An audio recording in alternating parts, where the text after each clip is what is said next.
श्री कृष्णा श्री कृष्णा श्री कृष्णा श्री कृष्णा। गुरुर्ब्रह्मा गुरुर्विष्णु गुरुर्देवो महेश्वरः गुरुः साक्षात् परं ब्रह्म तस्मै श्री गुरवे नमः। तस्मै श्री गुरवे नमः। हरि ओम तत्सत्। श्रीमद्भगवद्गीता 9வது அத்தியாயம் 28வது श्लोकम्। शुभाशुभफलैरेवं मोक्षसे कर्मबन्धनैः सन्न्यासयोगयुक्तात्मा विमुक्तो मामुपैष्यसि।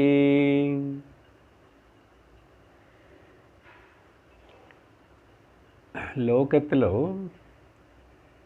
நம்ம எல்லோருக்கும் மனிதர்களுக்கு வாழறதுக்கு ரெண்டு ஆப்ஷன்ஸ் இருக்கு, ரெண்டு வழிகள், ரெண்டு மார்க்கங்கள். ஒன்று ஸ்ரேயஸ்ன்னு சொல்லப்படுறது, இன்னொன்று பிரேயஸ்ன்னு சொல்லப்படுறது. அப்படின்னா எது பிரேயஸ்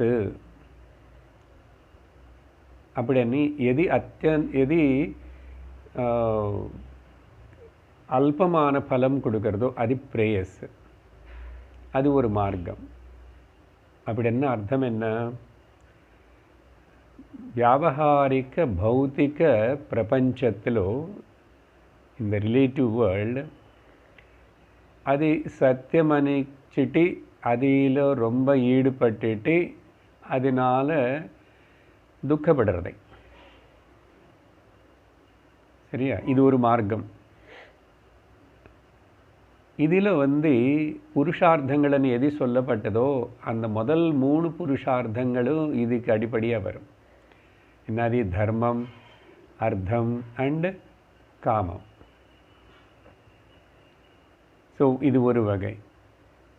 ஸோ இது ரெண்டுமே அங்கே யாரோ மார்க் போட்ட மாதிரி ஏது நல்லா படிச்சுன்னு போர்டு வச்சு நம்ம தான் எந்த பக்கம் போகணும்னு முடிவு பண்ணிக்கணும்.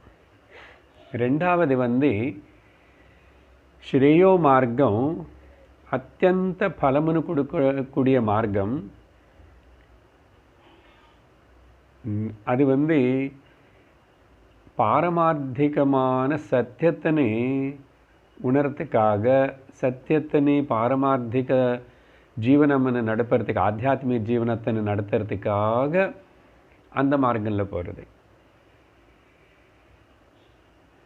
அப்படின்னா புருஷார்த்தங்களுக்குள்ளே இருக்கிற 4வது புருஷார்த்தம் எது மோட்சம்னு சொல்கிறோமோ அது கடைப்பிடிச்சி அது வேணுமனி அந்த மார்க்கங்களில் போகிறது. ஸோ 2 ஆப்ஷன்ஸ் இருக்குது. எதில் போகணுமனேது நம்ம தான் முடிவு பண்ணணும். கடவுள் இந்த ரெண்டுமே வேதத்தில் இதையும் அதையும் ரெண்டும் சொல்லப்பட்டிருக்கு. அது நீ தான் தேர்ந்தெடுத்துக்கணும். இந்த தேர்ந்தெடுத்துக்கிறதுல நமக்கு புத்தி வேலை செய்யணும், விவேகம் இருக்கணும். அது மட்டும் இல்லை, அந்த முன்னாடி படித்த ஸ்லோகங்களுக்குள்ளே பார்த்தா தேவவிரதாக, பித்ருவிரதாக, பூதவிரதாக இவங்க எல்லாருமே அந்த தர்ம அர்த்த காமம் அதுக்குள்ளே சேர்த்து அப்படி புரிஞ்சுக்கணும். ஏன்னா அந்த ஸ்லோகம் ரொம்ப முக்கியம். அப்புறம் அந்த ஸ்லோகம் கடைசியில் பகவான் யாந்தி மத்யாபி நோபி மாம், அந்த 4வது யார் மமவிரதாக, மம ஏவ என்ன மட்டும்தான் அவங்களை விரும்புகிறாங்க. ஸோ அப்படிப்பட்ட அது மோக்ஷம். ஸோ இந்த மாதிரி ரெண்டாக பிரித்து பார்த்தோம்னா ஆத்தியாத்மிக மார்க்கம், அப்புறம் வியாவகாரிக மார்க்கம்.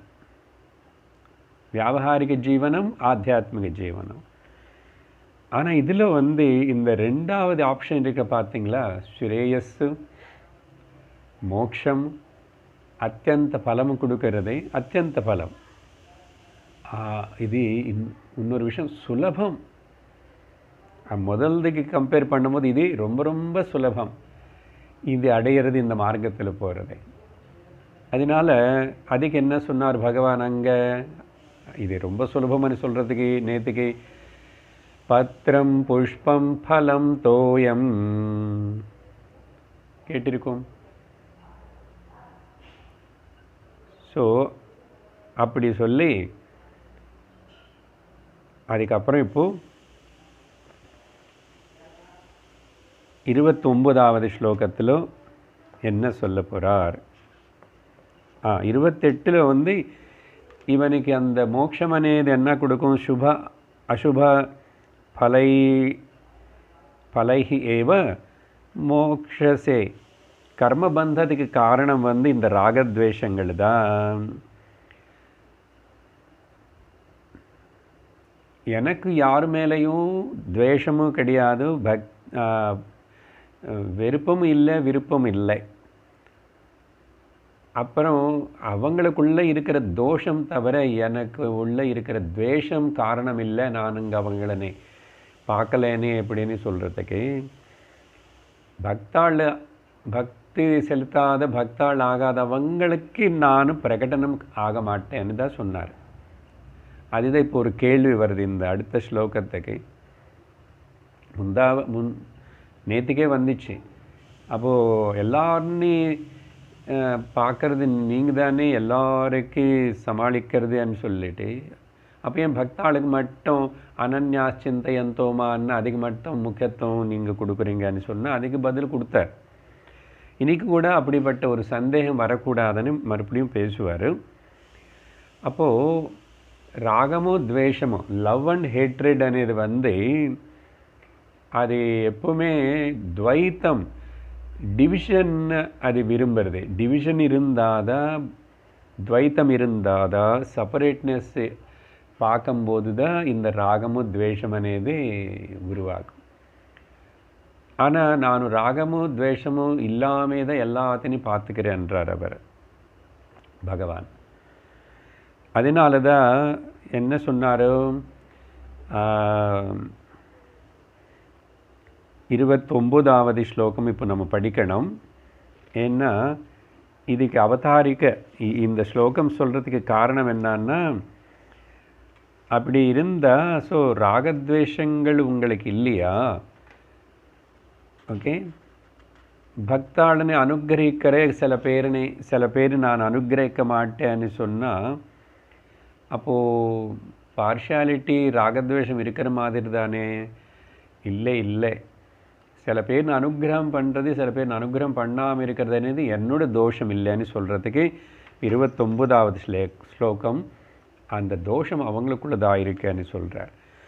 சமோஹம் சர்வபூதேஷு நமே த்வேஷோஸ்தி ந ப்ரியஹ ஏ பஜந்தி து மாம் பக்த்ய மயி தே தேஷு சாப்யஹம். చాలా ரொம்ப முக்கியமான ஸ்லோகம். தெலுங்கு பாகவதம் சங்கம் பண்ணிக்கிட்டே இருக்கிறதுனால இப்போ தெலுங்கு வருது தமிழ் பேசும்போது. தெலுங்கு பேசும்போது தமிழில் கொஞ்சம் கொஞ்சம் வர்றது தவிர குறைஞ்சிது நிறையாவே. சரி, பரவாயில்ல, சமாளிச்சுக்குங்க. அதனால் பகவான் வந்து என்ன சொல்கிறாருன்னா, இது முன்னாடியே சொல்லியிருக்காரு, தே are in me and I ஆம் ஆல்சோ இன் தெம் மணி. அப்புறம் உண்மையாக சொல்லணும்னா நான் அவங்களுக்குள்ள இல்லை, அவங்க எனக்குள்ள இல்லைன்னு சொன்னார். அப்படி என்ன அர்த்தம்? அதே மாதிரி இங்கே இந்த ஸ்லோகத்தில் கூட ஒரு விஷயம் வரப்போகிறது. கொஞ்சம் ஆழமான ஸ்லோகம், ஜாக்கிரதையாக கேட்கணும். பொதுவான அர்த்தம் முதல்ல சொல்லி அப்புறம் விசாரணை பார்ப்போம். சமஹ அகம் சர்வபூதேஷு. எல்லார் மேலேயும் நானும் எல்லாரும் பற்றியும் நான் சமமாக தான் இருப்பேன், சமபாவத்தோடு தான் இருப்பேன். சர்வபூதேஷங்களுக்குள்ள நானும் சமமாக தான் அவங்களுக்குள்ள நான் ஆத்மரூபமாக இருக்கேன். சாமானிய காரணமாக நான் எல்லாருக்குள்ளேயும் சமமாக தான் இருக்கேன். எனக்கு நமே துவேஷா அஸ்தி ந பிரியா அஸ்தி. எனக்கு துவேஷப்படுறவனும் யாருமே இல்லை, நான் துவேஷப்படுறதுக்கு, நான் நேசிக்கிறதுக்கும் விரும்புகிறது அப்படியும் யாரும் இல்லை. எனக்கு என் மேலே யாருக்கு மேலேயும் அப்படி எனக்கு இல்லை. நான் சாமானிய காரணமாக எல்லோருக்குள்ள சத்தா ரூபமாக சித்ரூபமாக இருக்கேன். ஆனால் அந்த விசேஷ காரணம் అనేది ஒருத்தனும் பக்தனும் அவனை பகவான் அனுகிரகம் பண்ணுவார். பக்தனா இல்லாதவங்கள பகவான் அனுகிரகம் பண்ண மாட்டார். அப்படின்னா அப்போ அது பார்ஷியாலிட்டினா இல்லை. அந்த அனுகிரகம் பண்ணாமல் இருக்கிறதுன்றது உன்னுடைய தோஷம். இதுக்கு சங்கரர் பாஷனில் எக்ஸாம்பிள் கொடுக்குறாரு. அக்னிவத்து, ஒரு நெருப்பு மாதிரின்றார். நெருப்பு மாதிரின்னா நெருப்பு ஒரு இடத்துல ரொம்ப குளிர்து, அந்த இடத்துல யாரும் அந்த ஒரு ஹீட்டரு இருக்குன்னு வச்சுக்கோங்களேன். ரொம்ப குளிர் காலத்தில் ஊட்டியில் ஸோ ஹீட்டர்கிட்ட போய் உட்கார்ந்தவங்களுக்கு அந்த குளிர் போயிடும். ஹீட்டர்கிட்ட உட்காரதவங்களுக்கு வரதுக்கு விரும்பாதவங்களுக்கு குளிர் போகாது. இங்கே அக்னிவத்தன்னு அர்த்தம், சூரியன் வெளிச்சம் எல்லாருக்கும் கொடுக்குறாரு. நான் ரூமுக்குள்ளே உட்காந்துட்டு கர்டன் எல்லாம் போட்டு ஏசி ரூமில் இன்னும் லைட்டை போட்டு இருந்துட்டு எனக்கு சூரியன் வெளிச்சம் கொடுக்கறது இல்லை, சூரியன் வெளிச்சம் கொடுக்கறது இல்லைன்னு சொன்னால் எப்படி இருக்கும்? அந்த மாதிரி தான் சூரியன் வெளிச்சம் எல்லாருக்கும் கொடுக்குறாரு. அதனால் பகவானோட அனுகிரகம் అనేది த divinity is available 24 hours continuously. ஆனால் நம்ம தான் அவைலபிளாக இல்லை. நம்மளை நீ அவைலபிளாக இருக்கிற மாதிரி பண்ணிக்கிறதுக்கு பேர் தான் பக்தி. அது நீ பண்ணும். அந்த விசேஷ காரணம் உனக்குள்ளே கொண்டு வரணும் நீ. அதனால் அக்னிவத்து அப்படின்னு உதாரணம். அதனால் அக்னி உபயோகப்படுத்திக்கணும் அந்த மாதிரி. ஸோ நானும் சமமாக தான் இருக்கேன் எல்லாருக்குள்ளேயும் அப்படின்னு சொல்லிட்டு ஸோ அடுத்த லைனில் அதனால் ஏ பஜந்தி து மாம், உண்மையாக யார் என்ன பக்தியா பஜந்தி து மாம், என் பக்தியோட பஜிக்கிறாங்களோ. இந்த பஜனை வார்த்தை 2 நாளுக்கு முன்னாடி கூட வந்துச்சு, எக்ஸ்பிளைன் பண்ணிட்டோம், ஞாபகப்படுத்திக்கணும். யத் கரோஷி யதஷ்னாசி யஜ்ஜுஹோஷி ததா ததாசி யத் அப்படின்னு 4-5 வகையாக பகவான் சொன்னார் பார்த்தீங்களா. ஸோ அதுதான் பஜந்தி அர்த்தம். எதெல்லாம் காய்கமாக வாச்சிகமாக மானசிகமாக பண்ணுறியோ எல்லாமே பக்தியா எனக்காக என்ன ஞாபகம் வச்சுக்கிட்டு என்னுடைய வேலையாதி பண்ணும் அப்படின்னு ரொம்ப சுலபமாக பக்தினி நமக்கு சொல்லி கொடுத்தார். எப்படி பகவான் எல்லாம் நீ செய்கிறது, எங்கெங்கே இருக்கியோ, எந்தெந்த தர்மம் எந்தெந்த வேலை பண்ணுறோ அதெல்லாம் அதில் இரு. அந்த ஆசிரமத்தில் அந்த தர்மத்தில் அது பகவத் அர்ப்பணமாக அப்படி பண்ணணும். ஸோ பஜந்தி துமாம் பக்தியா, பக்தியோட அப்படின்னா நல்லா தெரிஞ்சுக்கிட்டு புரிஞ்சுக்கிட்டு விரும்பி செய்கிறாங்களோ. அப்புறம் என்ன அதோடைய பலம்? மயித்தேஷு, நான் அவங்களுக்குள்ளே இருக்கேன். அது மட்டும் இல்லை, தேஷு ச அபி அகம்,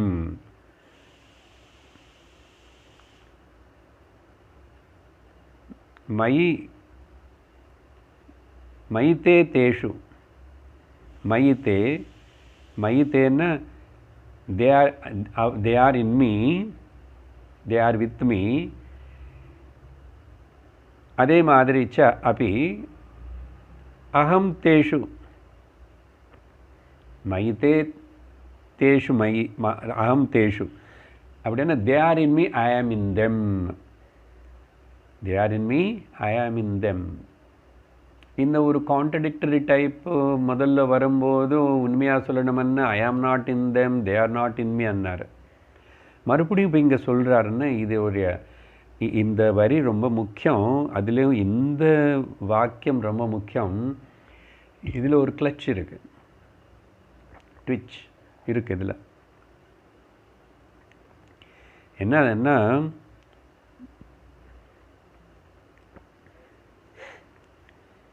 ஞானி து ஆத்மைவ மே மதமனு கூட பகவான் ஆல்ரெடி சொல்லியிருக்காரு முந்தாவது அத்தியாயங்களுக்குள்ள. ஞானி வந்து ஆத்மாவே தான், ஆத்மையேவ. ஞானி அண்ணா அவன் ஆத்மாவுக்கு சமம், ஆத்மா தான். ஏன்னா ஞானம் வேறே இல்லை, ஞானி வேறே இல்லை, ஆத்மா வேறே இல்லை. இப்போது இந்த விஷயத்தின் கொஞ்சம் விசாரணை செய்யும் போதும் என்னது, அவங்க எனக்குள்ளே இருக்காங்க, நான் அவங்களுக்குள்ளே இருக்கான்னு அர்த்தம் என்ன? அர்த்தம் என்னன்னா அவங்களும் நானும் ரெண்டு வேறில்லைன்னு அர்த்தம். They and me are not separate. நல்ல தெளிவாக புரிஞ்சுக்கணும். அதனால இது எப்படின்னா ரெண்டு உதாரணங்கள் எடுத்துக்கிட்டு நம்ம புரிஞ்சுக்கணும், விசாரணை செய்யணும். ஒன்று வந்து இதுக்கு இந்த லாங்குவேஜ் இந்த மாதிரி கருத்துக்கள் வந்து ஆல்ரெடி 6வது அத்தியாயத்தில் சொல்லப்பட்டது.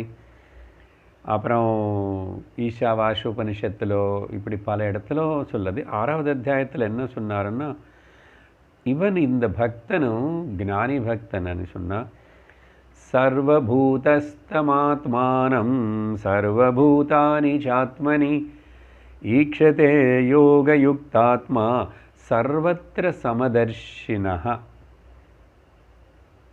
ஸோ இந்த மாதிரி தானு ஆத்மானையும் அந்த ஆத்மாவே சர்வ ஜீவராசிகளுக்கு இருக்கிறது ஒன்று தான். அதனால் ஒரு பக்தனும் ஞானி சொல்கிறதே பகவான் சொல்கிறாரு, ஞானி ஐ am in every body and every படி இஸ் இன் மீ. அதே ஈசாவாஷோபனிஷத்து ரெஃபரன்ஸ் பார்த்தா யஸ்து சர்வாணி பூதானி, யஸ்து சர்வாணி பூதானி ஆத்மன்யேவானுபஷ்யதி, ஆத்மன்யேவானுபஷ்யதி தத்ர கோ மோஹக சோகः ஏகத்வமனுபஷ்யதः. இதே அர்த்தம்தான். அப்படி எல்லா இடத்துலும் நானே தான் இருக்கேன், எல்லாமே எனக்குள்ளே இருக்கேன்னு சொல்லும் போது அங்கே மோகத்துக்கு சோகத்துக்கு கோபத்துக்கு எங்கே தான் இடம் இருக்கு என்ன. உதாரணம் சொல்கிறேன், இந்த கொட்டேஷன்ஸ் ஓகே, எல்லாம் அதில் சொல்லியிருக்கேன் இதில் சொல்லியிருக்கேன்னு சொல்கிறோம். இப்போது கடலில் வேவ்ஸ் இருக்குது, சமுத்திரத்தில் அலைகள். இந்த அலை வந்து is the effect of the oceans. சமுத்திரத்துடைய எஃபெக்ட் அலை. இந்த எஃபெக்டாக இருக்கிற அலை வந்து தான் எப்போ நான் எனக்கு காரணம் அந்த சமுத்திரம் அப்படின்னு சொல்லி தெரிஞ்சுக்கிட்டு அந்த சமுத்திரத்துக்கு சரண்டர் ஆயிடுச்சுன்னா ஒரு ஆங்கிளில் பார்க்குறேன் முதல்ல. ஓகே, அதனால் வேவ் வந்து கடலுக்கு சரணாகதி பண்ணி அதில் ஒன்றாகும்போது ஆகும்போது என்னாகும்? ஸோ என்ன சொல்லணும்? The love for the wave towards the ocean is natural. அலைக்கு இருக்கிற அன்பு பிரேம கடல் மேலே சகஜம். அதனால தான் எப்போ இந்த எஃபெக்ட் வந்து காரியம் தன்னுடைய காரணத்தினை டிஸ்கவர் பண்ணி தெரிஞ்சுக்கிறதோ அப்போ என்னாகும்? காரியம் போய் காரணத்தில் அடங்கிடும், சரணாயிடும், சரண்டர் ஆகும். எக்ஸாம்பிள், அந்த அலை சமுத்திரம். இது ஒரே ஆங்கிளில் ஒன்று சொல்கிறோம். இன்னொரு எக்ஸாம்பிள் சொல்கிறேன். ஒரு தாய்க்கு சின்ன அந்த குழந்தை மேலே, ஈவன் இன்னும் குழந்தை பிறக்கலைன்னா கூட வயிற்றில் வளரும் போதே அந்த ஸ்திரீ ப்ரெக்னெண்ட்டாக இருக்கும்போதும் அவங்களுடைய அம்மா இல்லைன்னா மாமியார் 110 விஷயங்கள் சொல்லுவாங்க. இது பண்ணக்கூடாது, அது பண்ணணும், இது பண்ணணும், அது பண்ணக்கூடாது. ஆனால் எந்த அம்மாவதை எந்த மாமியாராவதை உங்கள் குழந்தைனி அன்பாக பார்த்துக்கோ, உங்கள் குழந்தையில் அன்பு காட்டனி எந்த அம்மா அந்த நியூ மதருக்கு சொல்லணுமா, சொல்லுவாங்களா? ஏன்? சகஜம். அந்த அம்மாவுக்கு இந்த குழந்தை மேலே பிரேம் అనేది சகஜம். அதனால தான் நேச்சுரல் மதருக்கு அது. அப்போது எப்போ இந்த நேச்சுரலாக இருக்கிற பிரேமை அது காட்டலையோ, அது காட்டாமல் இருக்க முடியாது. இட் இஸ் சகஜம். அதே தான் பகவான் இங்கே சொல்கிறாரோ, நான் அவங்களுக்குள்ள அவங்க எனக்குள்ள நான் அவங்களுக்குள்ளான்னு சொல்லும்போது பிரம்மாத்மைக்கிய போத, இது ஆக்சுவலாக இந்த மகா வாக்கியமாக எடுத்துக்கணும். இது ஞானி து ஆத்மயோ மதம் சொன்ன மாதிரி இங்கே பிரம்மாத்மைக்க போதம். ஏன்னா அவங்க நான் అనేది ரெண்டு இல்லை. இப்போ அலை சமுத்திரம் ரெண்டு வேறா இல்லை. அதனால இங்கே எதில் சொல்கிறான்னா, இது பாஷ்யத்தில் ஸ்வபாவத்தः ஏவ அவங்களுக்கு என்னோட மேலே பிரேம అనేది ஸ்வபாவத்தः ஏவ பக்தனுக்கு. எதுக்குன்னா பக்தன் ஆத்மாதான் பகவான்னு சொல்லிட்டு தனக்குள்ள தானும் புரிஞ்சுக்கிட்டான். ஆத்மாதான் ரொம்ப பிரியம் எல்லோருக்கும் அவங்களுக்குன்னு சொன்னதுனால, நானே ஆத்மா ரூபமாக அவனுக்குள்ளே இருக்கான்னு அவன் தெரிஞ்சுக்கிறதுனால, ஆத்மாவில் தான் சர்வ சுகமும் ஆனந்தம் இருக்குதுன்னு தெரிஞ்சுக்கிறதுனால, அவன் சம்திருப்தனாக இருந்ததுனால இப்போ அவனுக்கு அவனாவே அவனுக்குள்ளே கண்டுபிடிச்சிக்கிட்டான் ஆத்மாவை. ஸோ இது இப்படி ஆத்மனை நேசிக்கிறது అనేది எல்லாருக்கும் ஸ்வபாவம் சகஜம் என்றார். இப்போ உதாரணம் மேலே சொன்ன ரெண்டு கடல் அப்புறம் அலைகள் அம்மா குழந்தை சகஜம் அந்த மாதிரி. அதனால் ந மம ராக நிமித்தா மயி வர்த்ததே. பக்தாள் என் மேலே ராகம், என் மேலே அட்டாச்மெண்ட்டுனால அவங்க என்னை பற்றி என் மேலே பிரேம காட்டி என் பக்கம் வருது, அப்படி இல்லை. ந மம ராக நிமித்தம். அப்போது என்ன அர்த்தம்?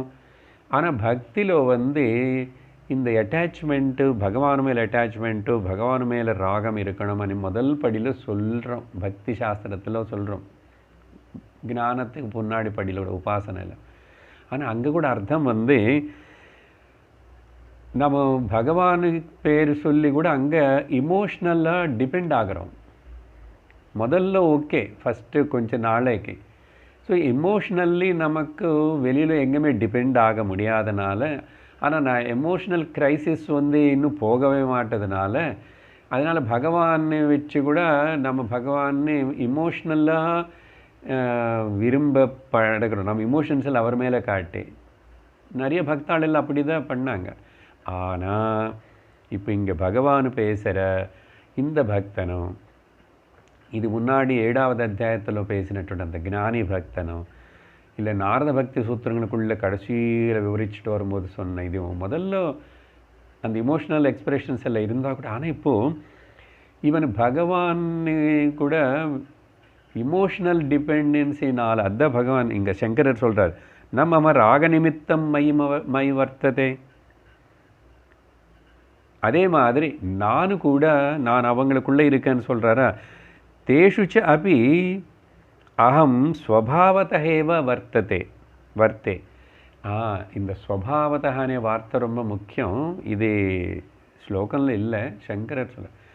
It's so natural. ஏன்னா ஆச்சுன்னா நானும் அவனும் ரெண்டு இருந்தால் தானே இருக்கிற பிரேம் எல்லோருக்கும் அவங்களுடைய ஆத்மா மேலே தான். ஆத்மா தான் ஆனந்த ஸ்வரூபம். ஆத்மனஸ்து காமாய சர்வம் பிரியம் பவதி. அதனால் இது ரொம்ப கொஞ்சம் ஹெவியாக இருக்கும் இந்த பாயிண்ட், ஆனால் புரிஞ்சுக்கணும். So they are in me, I am in them அப்படின்னா அவங்க நானுன்னு ரெண்டு டிஃபரன்ஸ் இல்லை. இப்போ இது கன்க்ளூஷனாக நானும் சொல்கிற ரெண்டு வார்த்தைகளை கவனிங்கோ, அப்போது இந்த விஷயம் புரியும். எக்ஸாம்பிள்ஸ் புரிஞ்சதே. அப்போது வேவு ஓஷனு ரெண்டு இப்படி சொல்கிறோம். அதனால் இது என்னன்னா 3 ஸ்டாண்ட் பாயிண்டில் இப்போ சொல்கிற இந்த விஷயத்தை புரிஞ்சுக்கணும். 3 ஆங்கிள்ஸில் என்ன பேசியிருக்கோம். இப்போ நம்ம காஸ் அண்ட் எஃபெக்ட் பற்றி பேசியிருக்கோம். வேவ் வந்து எஃபெக்ட்டு, கடல் வந்து cause. So cause and effect என்ன. ஆனால் காஸ் அண்ட் எஃபெக்ட் అనేది ரெண்டு இருந்தால் தானே பேச முடியும். அப்போ எதுக்கு பேசுகிறோம்னா முதல்ல நமக்கு புரியறதுக்கு ஒரு ஆங்கிள் என்னன்னா, ஒரு ஸ்டாண்ட் பாயிண்ட் வந்து cause, one standpoint cause towards the effect எப்படி இருக்கணும். அதுதான் அந்த வேவ் எக்ஸாம்பிள் சொல்லியிருக்கோம். வேவ் வந்து கடல் எனக்கு காரணம்னு சொல்லி நினச்சிக்கணும் முதல்ல. So the towards the effect. அப்போ என்ன ஆகும், ஓ கடல் இல்லைன்னு அப்புறம் நான் எப்படி இருப்பேன். அதுதான் டோட்டல் மொத்தம் இல்லைன்னு நான் எங்கே இருக்கேன்.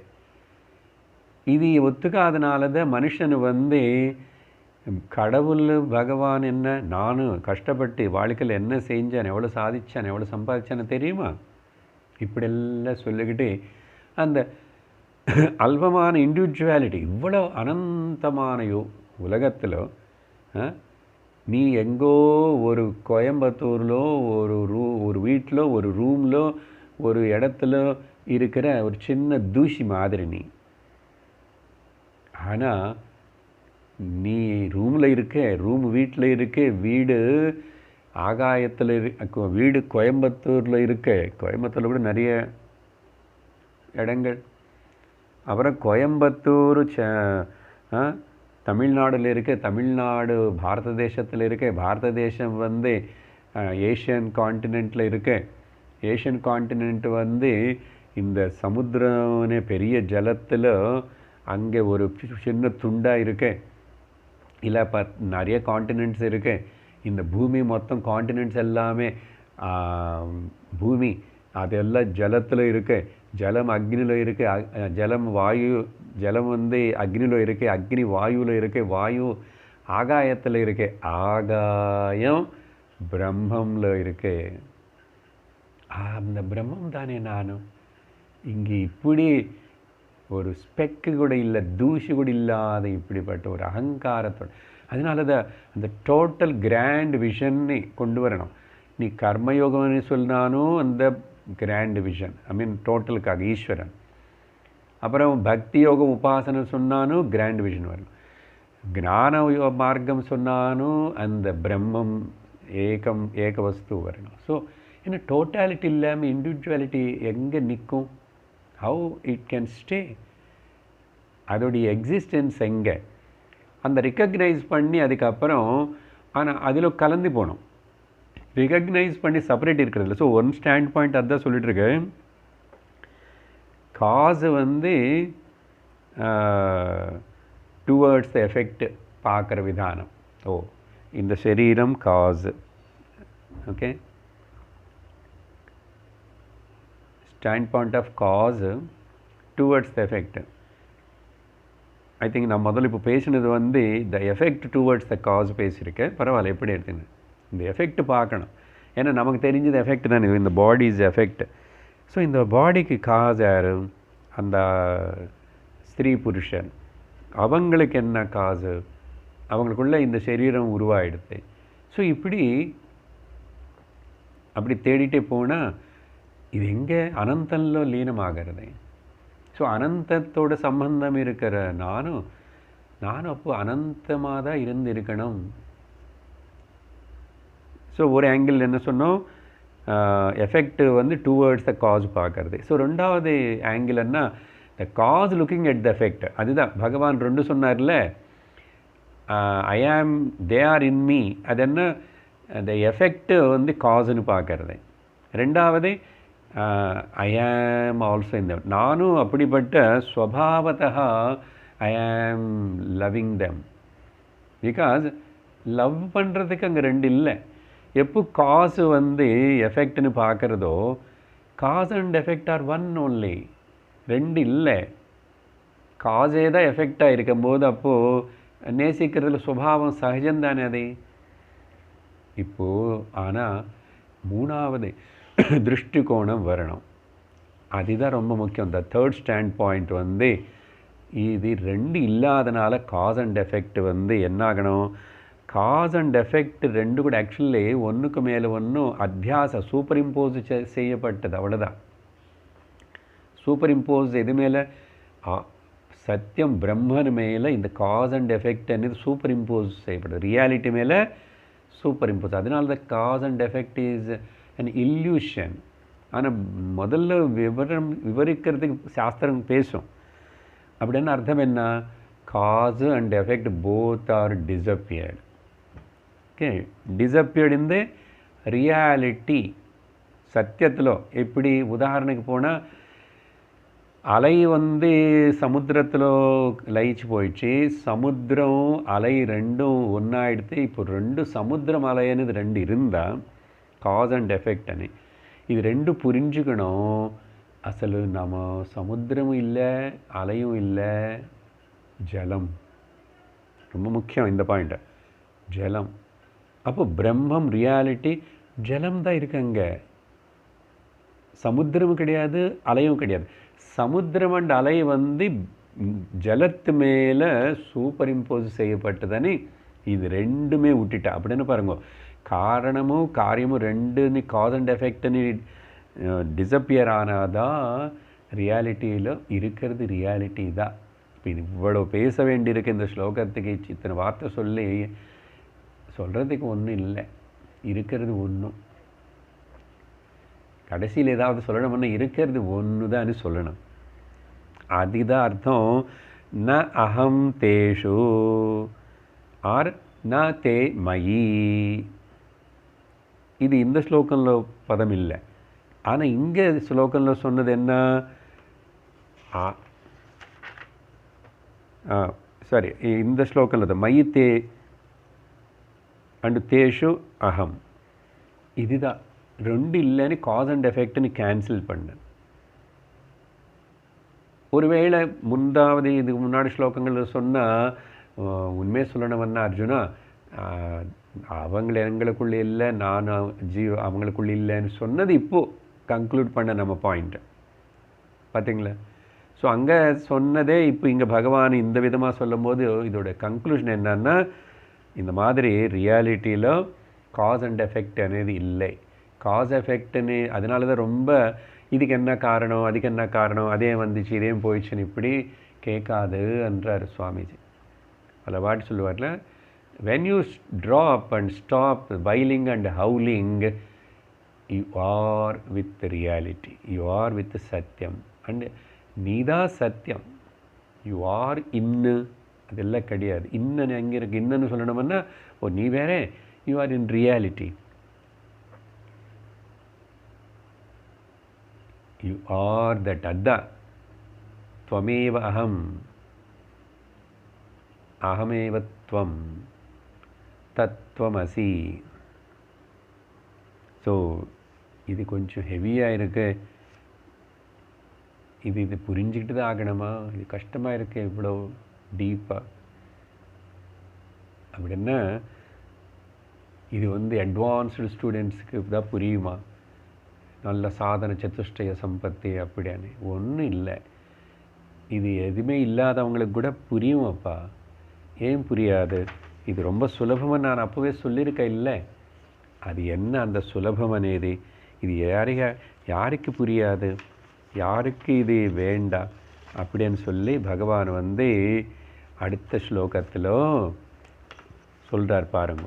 இந்த பக்தி இப்போ நான் இப்போ வரைக்கும் விவரித்த இந்த பக்தி இருக்க பார்த்தீங்களா, எது அனன்ய பக்தியா அந்த பக்தியோட மகாத்மியம் என்ன అనేది இப்போது 30வது ஸ்லோகத்திலிருந்து 34 வரைக்கும் பகவான் பேச போகிறார். கன்க்ளூஷன் கடைசி இந்த சாப்டருக்கு. ஸோ இதில் இந்த ஸ்ருணு மத் பக்தேஹே மகாத்மியம், என்னுடைய இந்த பக்தியோட மகாத்மியம் பார். 30வது ஸ்லோகம் படிக்கிறோம். அபி சேத் சுதுராச்சாரः பஜதே மாமனன்யபாக் சாதுரேவ சமந்தவ்யः சம்யக் வியவசிதோ ஹி சஹ.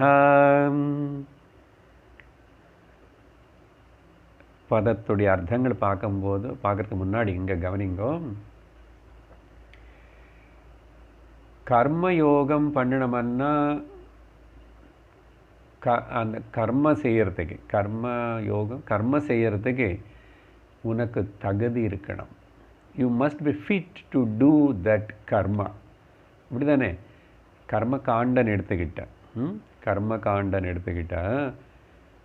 அங்கே எல்லாமே கர்மயோகம் அనే வார்த்தை பக்கத்தில் விட்டுணும். கர்மகாண்டம் பண்ணணும். கர்ம பண்ணணும்னா you must have lot of qualification. பாரியை இல்லாமல் சில கர்மம் எல்லாம் பண்ண முடியாது. பிரம்மச்சாரி எல்லாமே பண்ண முடியாது, பண்ணக்கூடாது. ஸோ இப்படி சில தகுதிகள் எல்லாம் இருக்குது. அங்கே ரிக்குவயர்மெண்ட்ஸ் ஆர் தேர் கர்ம பண்ணுறது, கர்மயோகம்.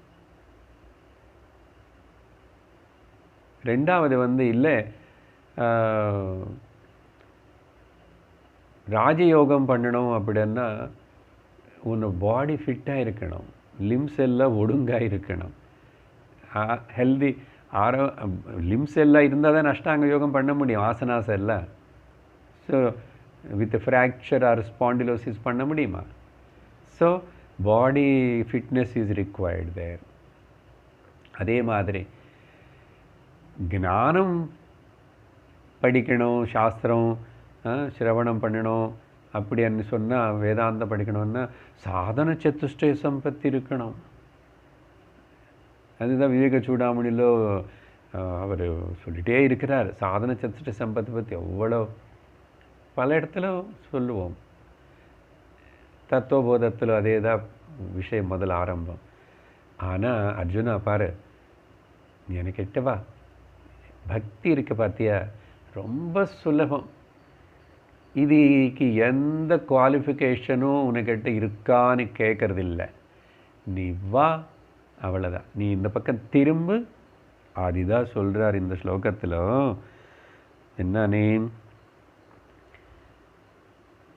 அபிச்சேத் சுதுராச்சார, ரொம்ப துராச்சாரம்,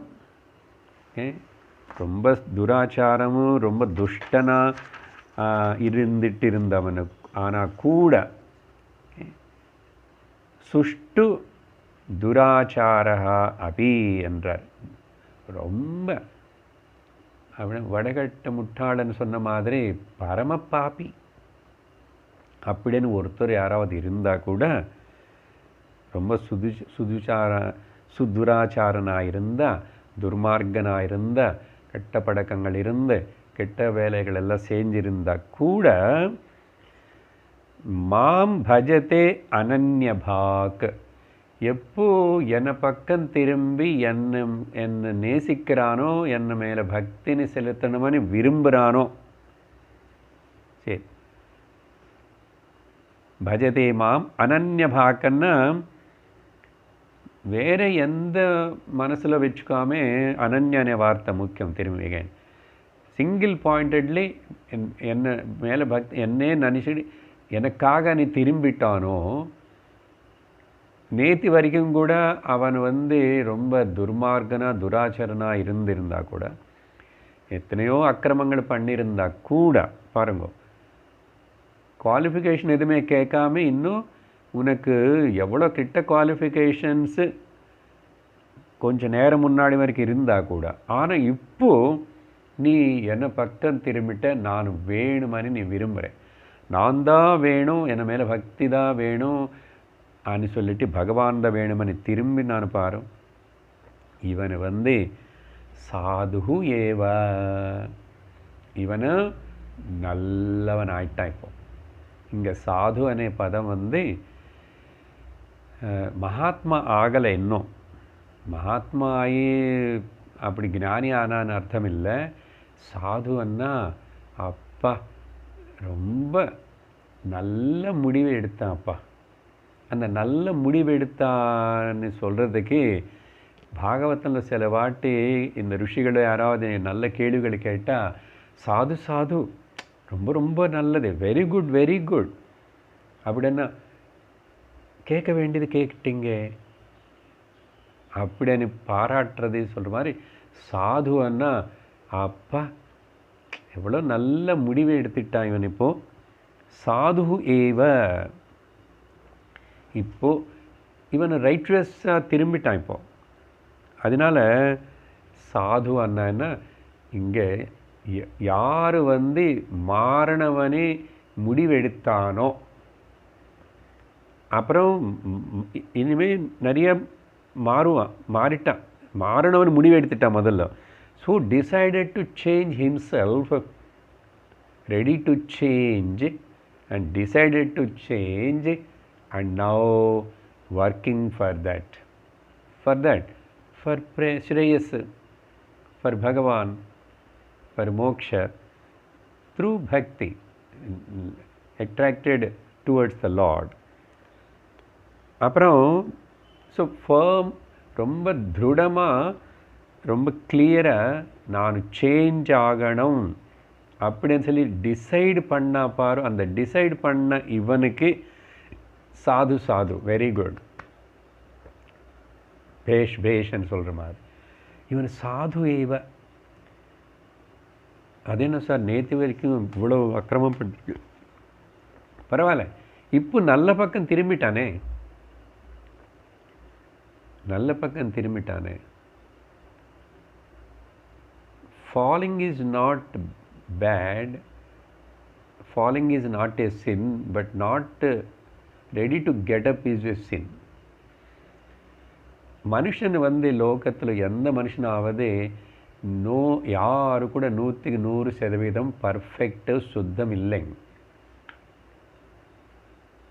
யாரும்.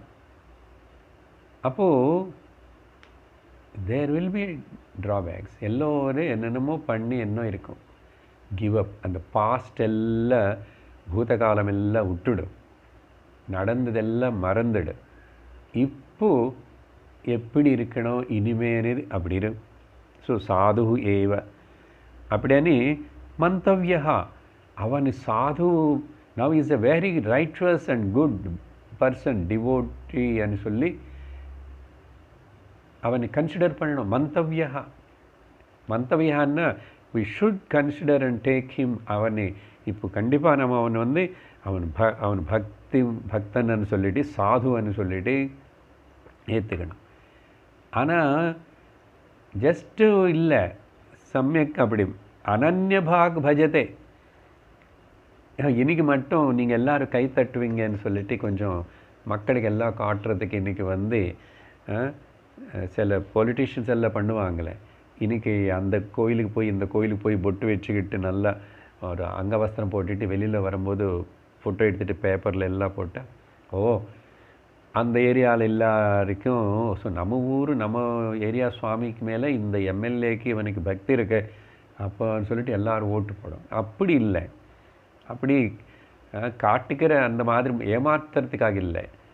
இவர் once for all now decide பண்ணிட்டான், சரியா? அதுக்கு அப்புறம் இவன் மறுபடியும் அந்த பக்கம் திரும்ப மாட்டான். அது சங்கரர் எழுதுறார் பாஷ்யத்தில் சொல்கிறேன். ஸோ அர்த்தம் பதத்தில் என்ன பார்க்குறோம், சாது ஏவ மந்தவ்யா சஹ, அவனை சாதுவாதா நல்லவனா பக்தனா நம்ம ஏற்றுக்கணும் ஒத்துக்கணும். நம்ம மந்தவ்யா ஏன்னா சமயக் வியவசிதா ஹி சஹா, ஏன்னா நல்லா யோசிட்டு இப்படிப்பட்ட ஒரு அழகான முடிவு எடுத்தானே, எனக்கு ஸ்ரேயோ மார்க்கந்தான் வேணும், எனக்கு மோட்சந்தான் வேணும், எனக்கு ரிலேட்டிவிட்டி வேண்டாம், எனக்கு அப்சல்யூட் தான் வேணும், எனக்கு பகவான் தான் வேணும் அன்னு சொல்லி இப்படிப்பட்ட நல்ல ஒழுங்காக ரிசால்வ் பண்ணார். விவசித்தன்னா அப்பா அறிவுன்னு நல்லா உபயோகப்படுத்திட்டு எடுத்துக்க வேண்டிய டெசிஷன் கரெக்டாக எடுத்தான். சத் சங்கத்துக்கு போகணும்னு முடிவு பண்ணிட்டான். வரான், சிரவணம் பண்ணுறான். எத்தனோ கஷ்டங்கள் பிரச்சனைகள் படிய பழக்கங்கள் எல்லாம் இருந்தால் கூட சிரவணம் சத்சங்கத்துக்கு வரணுமணி விடாமல் வரா பார். அந்த மாதிரி அது என்ன சும்மா விடுமா என்ன, மாற்றிடும், படுசு எல்லாத்தையும் நீக்கிடும். மனுஷன் கண்டிப்பாக மாற்றம் ஏற்பட்டுட்டு ஆத்தியாத்மிகமாக முன்னேறுவான் பகவான் பக்கம். ஸோ அப்படி இவனை சமயக்கு, அதனாலதான் இவனை சாதுவன் சமயக்கு விவசித்த அப்பா ரொம்ப கரெக்டாக டிசைட் பண்ணி முடிவு பண்ணி மாறிட்டான். இன்னைக்காவது திரும்பிட்டானே அப்படின்னு பகவானுக்கே ஒரு சந்தோஷம். அவனை இண்டீட் அவனை டேக்கன் ஏ வெரி ரைட் டெசிஷன். ஆனால் லோகத்தில் பாருங்கோ, இவ்வளவு நிறைய பேருக்கு கில்ட்டி ஃபீலிங் இருக்கும். இதில் பாயிண்ட் என்னென்னா, நான் இவ்வளவு பாப்பம் செஞ்சவன், இப்போ நான் கோவிலுக்கு சில பேர் கோவிலுக்கு போகாதவங்களும் இருக்காங்க. இல்லை சத்சங்கத்துக்கு வர்றதுக்கு கில்ட்டி ஃபீலிங்கு. எனக்கு ஒரு குவாலிஃபிகேஷன் இல்லை, என் மனசில் நிறைய அழுக்கு இருக்கு, எனக்கு நிறைய கெட்ட சுபாவம் இருக்கு அப்படி நீங்கள் கூசும் அவங்களுக்கு வெக்கம். அந்த கில்ட்டி ஃபீலிங் இருக்கக்கூடாது. கில்ட்டி ஃபீலிங் இருந்துட்டு பயந்துட்டு அப்புறம் அதுக்கு தான் பகவான் இவ்வளோ சொல்கிறார். நீ எவ்வளோ பாப்பியாக இருந்தா சார் நான் ஏற்றுக்கிறேவா, நீ என்கிட்ட வா. பக்தியில் பார்த்தீங்களா எந்த குவாலிஃபிகேஷனும் கேட்கல. ஆனால் நான் வேணுமணி மட்டும் நீ விரும்பி வரணும், அவ்வளோதான். எப்படி குழந்தை எல்லா டாய்ஸ்னு விட்டுட்டு எல்லாத்தையும் தூக்கிப்பட்டு அம்மான்னு அழுந்துட்டு பார்க்கும் அம்மா. அப்போது அம்மா தான் வேணும்னு அழுந்துட்டு இருந்தால் அப்புறம் அம்மா தூக்கிக்காமல் இருக்குமா சொல்லுங்க? அந்த மாதிரி தான். அதனால தான் நீ விரும்பிட்டால் நான் தூக்கிக்கிறேன், நான் ஏற்றுக்கிறேன். அதனால் எனக்கு ஒன்றும் யாரு மேலேயும் வித்தியாசம் கிடையாது, யாரு மேலேயும் துவேஷமும் கிடையாது, பிரியமும் கிடையாது. நான் அவைலபிள் எல்லாருக்கும். நீ கேட்கலன்னா நான் என்ன பண்ணேன்? நீ விரும்பலை, இந்த பக்கம் திரும்பலைன்னு நான் என்ன பண்ணுவேன்? அதனால தான் இந்த மாறுறது திரும்புறதுனே இது ரொம்ப முக்கியம். அதனால தான் நீ வேணுமனி விரும்பிட்டா தருவேன், கேட்காதவனுக்கு நான் எப்படி தருவேன்? இப்போ இது கேட்குறவங்களை விரும்புகிறவங்கள தானே கேட்குறீங்க. லோகத்தில் நல்ல விஷயம் இதுன்னு சொல்லிட்டு உங்கள் வீட்டில் இருக்கிற எல்லாருக்கும் சொல்லுங்க, ஏய் எல்லாரும் கேளுங்குற, எவ்வளோ நல்லா இருக்க தெரியுமா, நல்ல வெரி யூஸ்ஃபுல். நீ 110 சொல்லுங்க, அவங்களை உட்கார வைக்க முடியாது. அவங்களா ஒரு விதத்தில் புரிஞ்சுக்கணும், விரும்பணும். At least let me see that what is there in Bhagavad Gita. எதை பற்றி பேசுகிறாங்க என்னன்னு. I don't just believe that God and all that. Who is God? I am very strong and I am intelligent. I do my things. I achieve. இப்படி அகங்காரத்தோடு இருக்கிறவனு இப்படி. So சில பேர் அகங்காரத்தோட அதனை arrogance, the sense of arrogance இருக்கிறவனும் இந்த பக்கம் திரும்புறதில்லை. த சென்ஸ் ஆஃப் கில்ட் இருக்கிறவனும் அப்படி அவனு பயப்படுறான் வார்த்தை. அதனால Bhagavan I am giving the free entry. Okay, நீ எவ்வளோ பாப்பையானாலும் சரி கமான் என்றார். பார்த்தீங்களா பக்தியுடைய மகாத்மியம்? இதுதான் சுலபம். மிச்சம் எல்லாத்தையும் சொன்னமே, அதெல்லாம் கர்மயோகம், ராஜயோகம், ஞான யோகம் எல்லாத்துக்கும் சிரமம் இருக்கு, குவாலிஃபிகேஷன்ஸ்ன்ற. இங்கே நீ ஒன்றும் குவாலிஃபிகேஷன் இல்லாமல் பரவாயில்ல, கம் டுவர்ட்ஸ் மீ, நான் எடுத்துக்கிறேன் ஒன்று. ஸோ இப்படி பகவான் ரொம்ப முக்கியமான விஷயத்தை நீங்கள் சொல்லி இப்போது. ஆனால் இவனை இப்படிப்பட்ட என்ன பண்ண, இவனு உத்ஸ்ருஜ்ய பாஹ்யாம் துராச்சாரதாம் அண்ட் அந்த சம்யக் அந்த சம்யக் விவசாய சாமர்த்தியாத். இப்போது இவன் செஞ்ச இந்த 2 முக்கியமான இந்த முடிவுகள், இது சங்கரர் பாஷ்யத்தில் எழுதுறது. ஏன்னா அது சொன்னாதான் அடுத்த ஸ்லோகத்துக்கு லிங்க் ஆகும். சரி, அதுக்கப்புறம் இவனை இப்போவே சாதுவனை கூப்பிட்டுட்டிங்க, அவன் வேலை முடிஞ்சு போச்சா? அவனை பராபக்தி அடைஞ்சிட்டானா? அவனுக்கு ஞானமும் வந்துச்சான்னா இல்லை இல்லை. இவன் now is ready, available. So என்ன சொல்கிறார் சங்கர்? உத்ஸ்ருஜ்ஜ பாஹ்யான் துராச்சாரதாம். ஸோ இனிமே திரும்பி அந்த துராச்சாரமும் துர்மார்க்கமான ஜீவனமும் ஜீவிதத்தினை நடத்தாமே படித்ததெல்லாம் அது கூட மறந்துட்டு, எது பாஹ்யம் வெளியில் எதெல்லாம் இவன் இது முன்னாடி இப்படியெல்லாம் அப்படியெல்லாம் இருந்து வாழ்ந்துட்டுருக்கானோ, கெட்ட நடத்த இருக்க வாழ்க்கை நடத்திட்டான், அது எல்லாத்தையும் இப்போது அது எதுவுமே இல்லை, எல்லாத்தையும் உத்ஸ்ருஜ்ஜ விட்டுட்டான். விட்டுணும் திரும்பி கொஞ்சம் அப்படி போட்டு வர இப்படி போயிட்டு வரேன்னு போக மாட்டான். அதுதான் the correct resolve and correct decision and turn 180 degrees turn ஆகிட்டான். அந்த இதனால தான் குரு வந்து அவன் எப்படிப்பட்டவனானான்னு சொல்லி அவன் முதல்ல வந்தானே, அதனால் அவனுக்கு தைரியம் கொடுத்துட்டு விவேக சூடாமணியில் சொன்ன மாதிரி மா பைஷ்ட, பயப்படாதே குழந்தை, ஓ சிஷ்யா, நீ வர வேண்டிய இடத்துக்கு வந்துட்ட, திரும்ப வேண்டிய விதமாக திரும்பிட்ட, அதனால் உனக்கு ஒரு பயம் இல்லை. மா பைஷ்டனி அந்த குரு வந்து அவனுடைய குலம் என்ன, அவனுடைய கோத்திரம் என்ன, அவன் இது முன்னாடி என்ன, அவனுக்கிட்ட நிறைய பணம் இருக்கா, இப்படி பார்த்து டீச் பண்ணுறவனோ குரு இல்லை. யூ ஜஸ்ட் சீ தட் அவனுக்கு ஆசையோட வந்தால் பாரு. அதுக்கு முன்னாடி எப்படி இருக்க, நீ எங்கெல்லாம் இருக்காதில்ல, இப்போ வந்து உட்காந்து கேட்குறானா, கேட்கட்டும் சத்சங்கம். அதனால் நோ குவாலிஃபிகேஷன். அதுக்கப்புறம் சொல்லுவோம், குவாலிஃபிகேஷன்ஸை தானாக வளர்த்துக்குவோம். அதெல்லாம் வரதே கேட்கறதுக்கு காது கொடுக்கறதே ஒரு குவாலிஃபிகேஷன். அது அந்த அளவுக்கு செய்யணும். நீ அது குவாலிஃபிகேஷன் சொல்லணுமா, உன்னோட விருப்பம்னு சொல்லணுமா, வாட் எவர் மேபி. ஸோ உத்ஸ்ருஜ்ஜ பாஹ்யாம் துராச்சாரதாம். அதுக்கப்புறம் அந்த சமயக் விவசாய சாமர்த்தியாத்தை உள்ள நல்ல ஒரு நிச்சயம் பண்ணிக்கிட்டான், இனிமே எனக்கு அதெல்லாம் வேண்டாம் போதும் அப்படின்னு உள்ள அந்த இப்படி நிச்சயத்தினை உள்ள பண்ண சாமர்த்தியத்தினால பாஹ்யமான துராச்சாரத்தினில் விட்டுனதுனால what is the benefit now he is going to get? என்ன ஆக போகிறது? 31வது ஸ்லோகம்.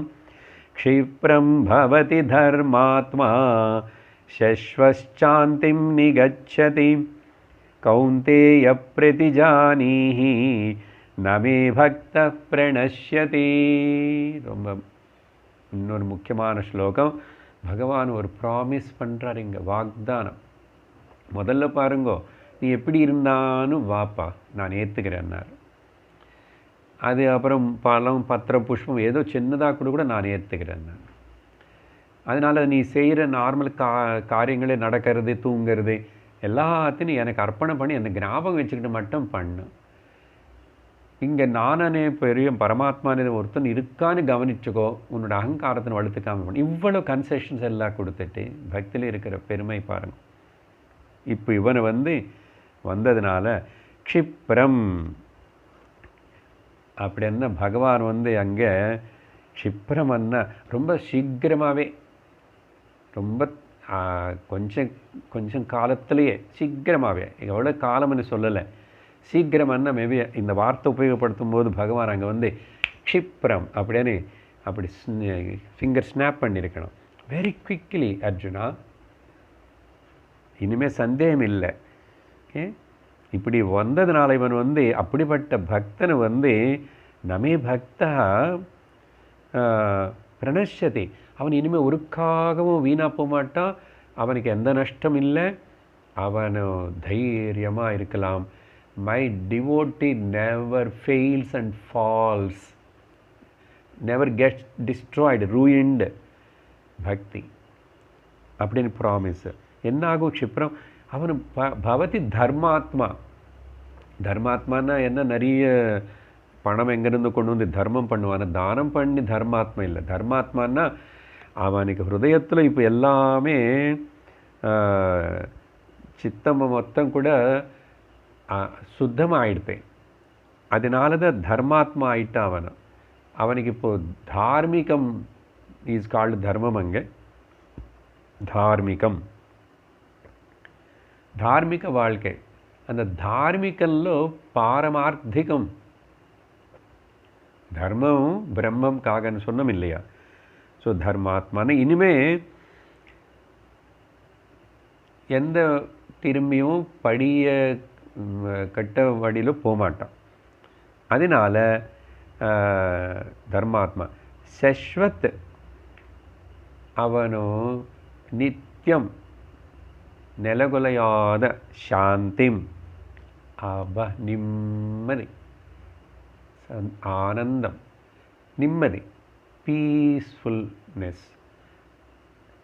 ஸோ சஸ்வத்தன நித்தியம், இனிமே அந்த வரப்போகிறது இல்லை, குறைஞ்சி போகிற நிலகுலையாத சாந்தி, உபசமனம். என்ன இனிமே உலகத்தில் ஓடி அதெல்லாம் பண்ணி இப்படி பண்ணி ரஜோகுணம் தமோகுணம் எல்லாம் குறைஞ்சி போச்சு. சாந்தி நிகச்சதி. ஸோ அதனால் முதல்ல ஞானம் வந்துச்சோ இல்லையோ, இல்லை மனசுக்கு நிம்மதி வந்துச்சு. மனசு நிம்மதி தான் எல்லாரும் விரும்புகிறோம். அது நீ பக்தி பெயர் சொல்லு, ஏதாவது சொல்லு, அது சொல்லு, ஞானம் சொல்லு, மனசு நிம்மதி வேணும் சுவாமி. ஸோ மனசுக்கு நிகச்சதி பிராப்னோதி. அப்புறம்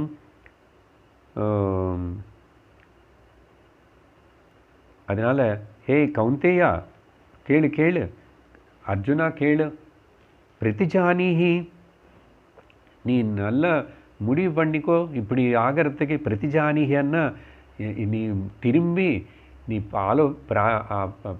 ஆச்சரித்து லோகத்துக்கு எக்ஸாம்பிள் எல்லாருக்கும் சொல்கிற மாதிரி அப்படி நீ காட்டு. அதனால் பரமார்த்தம் என்ன అనేది சுருணு, கேளு. பிரதிஜானிஹி, இவ்வளோ சொல்கிறல்ல, புரிஞ்சிச்சா, புரிஞ்சுக்கோ, ஏற்றுக்கோ. அப்போது செஞ்சு நிச்சிதமான ஒரு பிரதிஜ்ஞை பண்ணி உன்னுடைய வேலையில் நீ ஈடுபடு. ஆனால் பக்தி என்ன பிடிச்சிக்கோ, எனக்காக பண்ணுறேன், தர்மத்துக்கு பண்ணுறேன்னு அது அர்ஜுனனுக்கு சொல்கிற அங்கே ஒரு வார்த்தை. ஆனால் பிரதிஜானிஹி கௌந்தேயன்னா, பிரதிஜானிஹி மனிதனே தெரிஞ்சுக்கோ. இதை இந்த ஸ்லோகம் எல்லோருடைய காதில் உளுந்திருந்த இதில் சுலபம் வேற இருக்கு. நீ நினைக்கிற, நீ செய்கிற பக்தி, நீ செய்கிற கர்மகாண்ட, நீ செய்கிற எல்லாத்துல கஷ்டம், ஆயாசம், செலவு, எனர்ஜி, டைமு, பணம் எல்லாம் வேண்டியிருக்கு. இங்கே என்னதான் இருக்கு? ஸோ அதனால் பிரதிஜானிஹி, நிச்சயமாக இப்படி தெரிஞ்சுக்கணும். எல்லோரும் கடவுளுக்கு கிருபை எல்லோருக்கு இருந்து தெரிஞ்சுக்கிட்டோம் பிரதிஜ்ஞா. அப்புறம் இன்னும் நானும் சொல்கிறேன் பார், பிரதிஜ்ஞை பண்ணுறேன். நமே பக்தः ந பிரணஷ்யதி, நமே பக்தः பிரணஷ்யதி. தேர் இஸ் நோ, ஒரு காகவும் உனக்கு எந்த நஷ்டமும் ஏற்படாது. உன் மனசு சாந்தி, நிம்மதி, ஆனந்தம் குறைவே குறையாது. நீ அப்படிப்பட்ட அனந்த பலத்தை நான் அடையுவேன். நானே உனக்கு கிடைக்கிறேன், நீ நான் ஒன்று ஆயிடுறோம் அப்படி சொல்லி பகவான் இந்த 31வது ஸ்லோகத்திலோ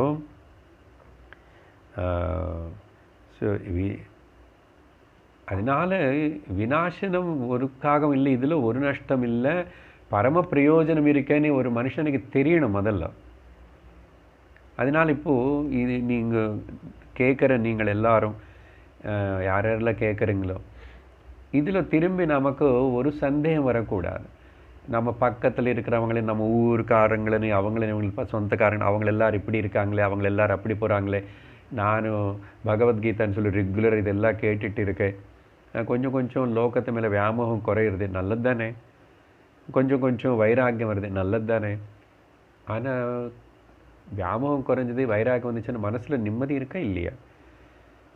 உங்கள் வீட்டில் எல்லாருக்கும் கூட அநேக பிரச்சனைகள் இருக்கும், பிரச்சனை இல்லாத மனுஷன் இல்லை. ஆனால் இதெல்லாம் கேட்டதுக்கப்புறம் இப்போ உங்கள் வீட்டு பிரச்சனைகளை நீங்கள் எப்படி சமாளிக்கிறீங்க? வித்தியாசம் இருக்கா இல்லையா?